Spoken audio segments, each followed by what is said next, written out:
नमस्कार दोस्तों, हमारी आज की कहानी का नाम है उपहार। संगीता जी कमरे में बैठकर टीवी देख रही थी। तभी उनको याद आया कि अब तक उनकी बहू के घर से त्योहार का सामान नहीं आया। उन्होंने अपनी बहू रूपाली को आवाज़ लगाते हुए कहा, बहू यहाँ तो आना जरा। जी माँ जी, आपने बुलाया, कुछ काम था क्या? अरे बहू, इस साल अभी तक तुम्हारे मायके से होली के उपहार नहीं आए।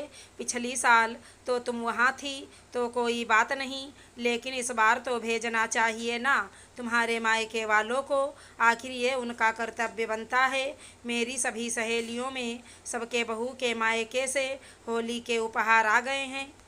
सिर्फ तुम्हारे ही मायके से अभी तक कुछ नहीं आया है। सबने अगर होली के दिन मुझसे पूछ लिया तो मैं क्या जवाब दूंगी? इतना सुनकर रूपाली ने अपनी सास से कहा, माँ जी, लोग सब गिले शिकवे भूलकर एक दूसरे के साथ मिलकर त्यौहार मनाते हैं, लेकिन हम लोगों ने हर त्यौहार को लेन देन का त्यौहार बना के रख दिया है।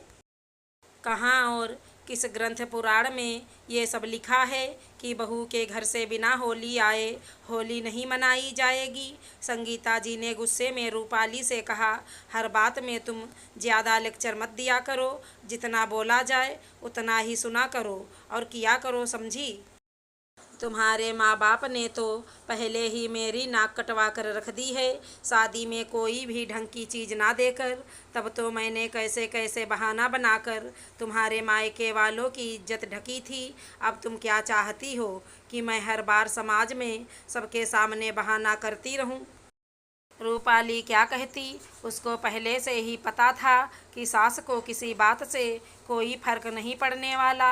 वो तो बस अपना हुक्म चलाना जानती हैं। रूपाली सोचने लगी कि उसकी माँ ने तो पहले ही फ़ोन करके बता दिया है कि बेटी, इस बार हम लोग होली तुझे नहीं पहुंचा पाएंगे क्योंकि तुम्हारे पापा की तबीयत ठीक नहीं है।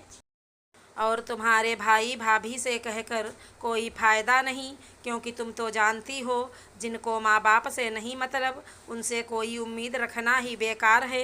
दरअसल रूपाली के बड़े भाई भाभी उसकी शादी से पहले ही अलग हो गए थे और घर से कोई मतलब नहीं रखते थे। बचत के पैसों और जैसे तैसे जुगाड़ करके रूपाली के पापा ने उसकी शादी कर दी। रूपाली शाम का खाना बना रही थी और मन ही मन सोच रही थी कि लोग कहते हैं समाज बदल गया है, लेकिन आज भी ये त्यौहार और रीति रिवाज के नाम पर लड़की वालों से लेने के रस्मों में कोई बदलाव नहीं आया है। आज भी लोग बहू को दहेज देने वाली मशीन क्यों समझ लेते हैं। रात में जब रूपाली अपने कमरे में गई तो अपने पति रमन से बिना कुछ बोले चुपचाप बिस्तर पर करवट बदल कर लेट गई। हमेशा बोलते रहने वाली रूपाली को आज यूं चुपचाप देखकर रमन ने कहा, क्या हो गया, इतना उदास क्यों हो? रूपाली ने सिर्फ दो टूक जवाब दिया, कुछ नहीं, बस ऐसे ही मन नहीं है। तब रमन ने रूपाली के सिर पर प्यार से हाथ सहलाते हुए कहा, रूपाली, इतना तो हम एक दूसरे को जानते हैं कि कब कौन उदास है, इसको हम दोनों ही अच्छे से महसूस कर सकते हैं। आखिर इसी को तो जीवन साथी कहते हैं। प्लीज़ बताओ क्या बात है? इतना सुनते रूपाली की आंखों में आंसू झलक पड़े। उसने रमन से दिन की सारी बातें बता दी। तब रमन ने मुस्कुराते हुए कहा, अच्छा तो ये समस्या है। देखो रूपाली, मम्मी की बातों को दिल से मत लगाया करो। परिवार में कुछ बातों को इग्नोर भी करना होता है, तो बस ऐसी बातों को इग्नोर करके तुम खुश रहा करो बस। तब रूपाली ने कहा, कोई कैसे खुश रहेगा रमन, जब कोई किसी को दिन भर ताने मारते रहेगा तो? मैं इतनी महान नहीं कि हर बार हर बात इग्नोर कर सकूं।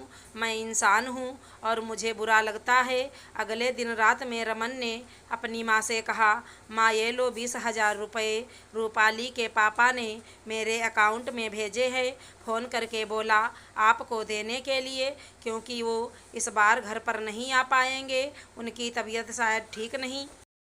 वो आपको फ़ोन लगा रहे थे, शायद लगा नहीं, इसलिए मुझे फ़ोन करके बोल दिया। संगीता जी ने कहा, अच्छा कोई बात नहीं, नहीं आ पाएंगे तो पैसे डालकर तो बड़ा अच्छा काम किया उन्होंने। ये भी ठीक है कि अब अपनी पसंद का सामान ले लूँगी। रमन जैसे ही वहाँ से उठकर अपने कमरे में आया, पीछे से रूपाली भी कमरे में आ गई। उसने कहा, रमन तुम्हें क्या ज़रूरत थी झूठ बोलने की? रमन ने कहा, कैसा झूठ? रूपाली ने कहा, अभी जो तुमने माजी से बोला कि तुम्हारे अकाउंट में पापा ने पैसे भेजे हैं, आखिर कब तक इस झूठ को बोल पाओगे और क्या फ़ायदा इसका? और जब ये तुम्हारे झूठ का सच जिस दिन माजी के सामने आएगा तब क्या होगा, ये भी सोचा है तुमने? तब रमन ने रूपाली को अपनी बाहों में लेते हुए कहा, देखो रूपाली, जो तुम कह रही हो वो बिल्कुल सही है, लेकिन ना तो हमारा जीवन कोई फिल्म है जो अभी हम माँ को समझाएंगे और माँ को बात समझ में आ जाएगी, और ना कोई कहानी जो अच्छी अच्छी बातें लिख देंगे या बोल देने से काम हो जाएगा। अभी तो मुझे यहीं ठीक लगा तो मैंने ये कर दिया, बाद का बाद में देखा जाएगा। और अगर मुझे तुम्हें और माँ को खुश रखने के लिए, इस घर की सुख शांति बनाए रखने के लिए अगर पूरी उम्र ये झूठ बोलना पड़े तो मैं बोलने के लिए तैयार हूँ। इतना कहते रमन की नज़र दरवाजे की तरफ गई तो देखा सामने संगीता जी खड़ी हैं। उसने लड़खड़ाती जुबान में डरते हुए कहा, माँ आप यहाँ? क्या हुआ? अंदर आइए ना, आप दरवाजे पर क्यों खड़ी हैं?